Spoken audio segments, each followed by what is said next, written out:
Next up, a year ago, Ian Mauser launched something called My Voice Music. He's here to tell us about it. Ian, you were a working musician for years, but you had some other training prior to that, right? Right. I started playing music and took that path for about 10 years. At some point, I needed to get a job again, and enough of being on the road, huh? Yeah.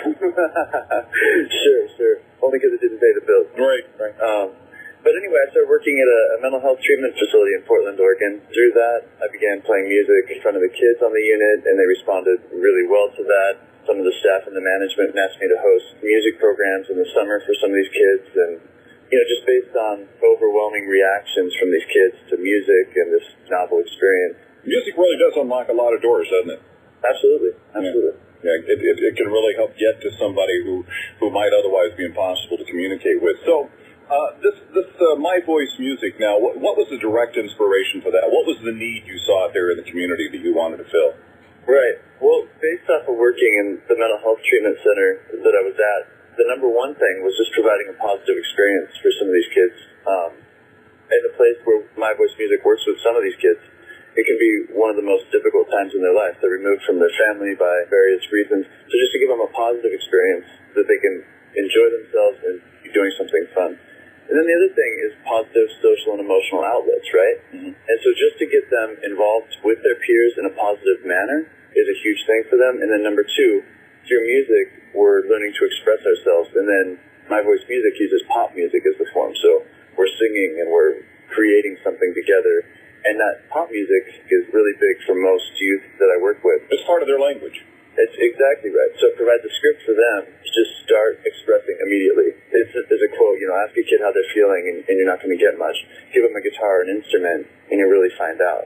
And that's really the case with what My Voice Music has found. And sadly, we've seen music programs in the schools suffer at the hands of budget cuts and things, so it's certainly not as much part of the process in the schools, is it? And I can't speak too much to that because I don't know much about the school music programs. Mm-hmm. Yeah, but there's definitely, you definitely felt the need with this particular population of kids to get them involved in music. Absolutely. With the kids that we work with, they're often being cared for by great nonprofit organizations that are providing basic needs services, which are very expensive, which can often mean that a unique program like this that is really engaging to these kids, get them working together, expressing things in a new, kind of unique way. There's not funding for those kind of things, which is what I found. So that's why My Voice Music became an independent nonprofit in order to provide that to other places. So walk me through the process a little bit. You get a referral from one of these agencies that's helping these kids. If they're, in many cases, you say they're foster kids, and there are other kinds of criteria for them. Right. So how do they come to you, and how does the process start? The process starts just by people getting in contact with me saying, a program would be great to run at my nonprofit, my organization, whatever it is, the DHS. And then we talk to them, find out what their needs are. We run several different programs depending on the age of the youth. We run programs for, 8 to 10 years old, 10 to 12, 13 to 17, and then 17 to 24 even.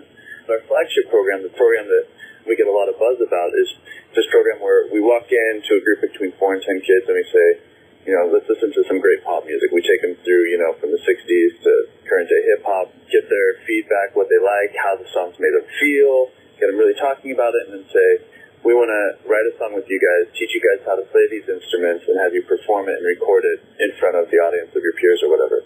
And once we get buy-in from them, we can institute our motto, which is this: believe, create, give. Believe in yourself enough to create something that means enough to give back. Mm-hmm. So we just get them working together. We do drum workshops, work on basic music concepts, time, tone, pitch, rhythm. And then we just bring in a set of guitars, show them really basic guitar chords. Mm-hmm. Keyboards, show them really simple keyboard stuff. And then by the end of the program, we found somebody who's really great at the drums, somebody who can do the keys. And it's pop music, so we don't need to be a virtuoso. You don't need to get into violins and cellos and French horns and that sort of thing.